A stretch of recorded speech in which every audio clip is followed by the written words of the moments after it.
শুভ সকাল সবাইকে। সবাই কেমন আছেন? ঘুম থেকে উঠে হাতে ব্রাশ নিয়ে চলে আসলাম ছাদে। আর ছাদে এসে দেখলাম যে প্রচুর রোদ উঠেছে। অবশ্যই এখন 10টা বাজে। যাই হোক, কাপড় চোপড় গুলো ধুয়ে নেড়ে দিয়ে এলাম। পেটে অনেক খিদে লাগছিল, তাই ব্রাশ করতে করতে চিন্তা করছিলাম কি নাস্তা করা যায়। তারপর রুমে এসে দেখি যে 2 প্যাকেট নুডলস রয়েছে, যা সকালের নাস্তার জন্য উপযুক্ত। কিন্তু বাসায় মরিচ ও ডিম দুইটার একটাও নেই, তাই হাঁটতে হাঁটতে গামছা গলায় দিয়ে বেরিয়ে পড়লাম বাজারের উদ্দেশ্যে। আর আজকে সকালে প্রচুর রোদ ও গরম পড়েছিল।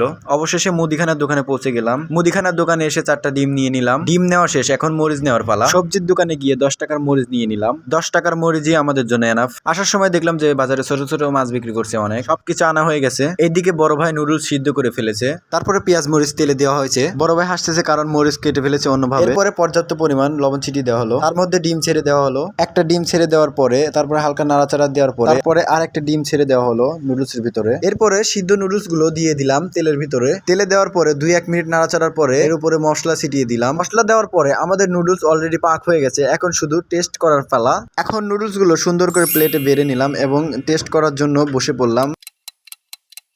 টেস্ট করে দেখলাম বাহ, অনেক মজা হয়েছে। বড় ভাই টেস্ট করতেছে কিন্তু খাওয়ার সাইজ দিয়ে মনে হচ্ছে না যে ভালো হয়েছে।